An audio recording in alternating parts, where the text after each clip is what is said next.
चलिए, इस वक्त यूपी के देवरिया लिए चल रहा हूं मैं आपको। मुख्यमंत्री योगी आदित्यनाथ का संबोधन हो रहा है। ये संकल्प के साथ अगर हम आगे बढ़ेंगे तो जैसे 10 वर्ष में आपने देश से आतंकवाद को, नक्सलवाद को, उग्रवाद को समाप्त होते हुए देखा होगा, ऐसे ही जो थोड़े तत्व सिर उठाने का प्रयास कर रहे हैं, इनके भी जहन्नुम में जाने के दिन बहुत शीघ्र सामने दिखाई देंगे। और इसीलिए बहनों और भाइयों, आज हम सब आपके बीच इसी बात को लेकर के आए हैं। आखिर देश के बारे में कुछ तो दायित्व होने चाहिए, एक तो सीमा होनी चाहिए, सार्वजनिक जीवन में एक लक्ष्मण रेखा तो होनी चाहिए। जब राजनीतिक पूर्वाग्रहों से ऊपर उठ करके हम देश के बारे में सोचें, समाज के बारे में सोचें, जनता जनार्दन के बारे में सोचें, लेकिन उस संकुचित सोच के साथ कार्य करने वाले लोगों से उम्मीद नहीं की जा सकती। उनसे ये उम्मीद नहीं की जा सकती। उनके समय में विकास नहीं हुआ। बहनों और भाइयों, अगर देवरिया की चीनी मिल का मामला सुप्रीम कोर्ट में नहीं होता तो शुगर कॉम्प्लेक्स का पैसा अब तक हम लोग यहां पे उपलब्ध करा दिए होते। हमने पैसा सुरक्षित करके रखा हुआ है, लेकिन सुप्रीम कोर्ट में, माननीय उच्चतम न्यायालय में मामला लगा होने के नाते इस मामले में हमारे हाथ बंधे हुए हैं, लेकिन पैरवी हमारे स्तर पर लगातार जारी है। ये मामलों का निस्तारण होता है देवरिया जनपद में भी।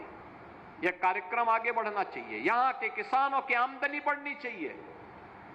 पिछले 10-11 वर्ष में जो परिवर्तन आया है, आज अन्नदाता किसान यूपी के अंदर और देश के अंदर आत्महत्या नहीं करता है। आज भूख से मौत नहीं होती है। आज नौजवान प्लान करने के लिए मजबूर नहीं है। आज हर एक तबके के लिए सामाजिक सुरक्षा की गारंटी सरकार दे रही है। सरकार उसके साथ में, युवा के साथ में है, महिलाओं के साथ में है, बेटी और व्यापारी की सुरक्षा के लिए प्रतिबद्ध है। और हर दंगाई, हर माफिया को उसी की भाषा में जवाब देकर के, उसके सीने पर चढ़ करके जवाब देने के लिए तत्पर भी सरकार है। और इसीलिए बहनों और भाइयों, हमें अब विकास के बारे में सोचना है। विकास का कोई विकल्प नहीं हो सकता, कोई विकल्प नहीं हो सकता। वही विकास लेकर के हमारे जनप्रतिनिधि जब प्रयास करते हैं, तब कॉलेज का निर्माण होता है, ITI का निर्माण होता है। देवरा बाबा के नाम पर भारतीय जनता पार्टी की डबल इंजन सरकार ने देवरिया में मेडिकल कॉलेज का निर्माण किया।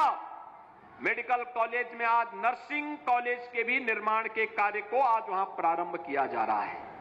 बहनों और भाइयों, नर्सिंग कॉलेज बनेगा तो बेटियों के लिए 100%, मान के चलिए 100% प्लेसमेंट की गारंटी होगी।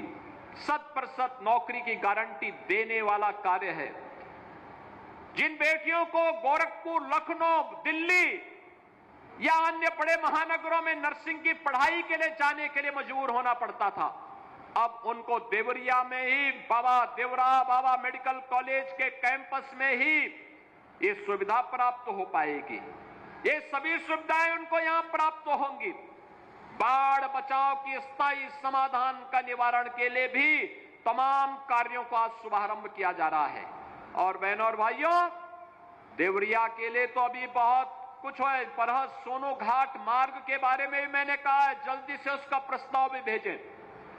और यही नहीं, इनलैंड वाटरवे के लिए देवरिया के प्रभारी मंत्री के रूप में परिवहन मंत्री को इसलिए बनाया गया है, इन्हीं के विभाग को उस कार्य को करना है कि बलिया में जहां गंगा जी और सरयू जी मिलती है, गंगा जी की धारा के साथ वाराणसी और प्रयागराज के लिए इनलैंड वाटरवे की सुविधा दी गई है, लेकिन अब सरयू जी के रास्ते अयोध्या तक भी इनलैंड वाटरवे की सुविधा मिले, जिससे देवरिया के किसानों के प्रोडक्ट को भी अंतर्राष्ट्रीय बाजार तक पहुंचाया जा सके, वहां तक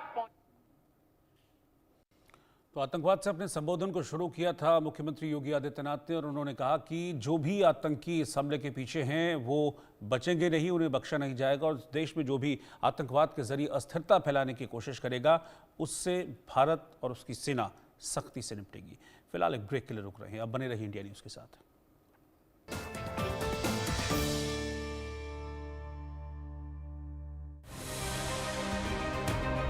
उत्तर प्रदेश की डबल इंजन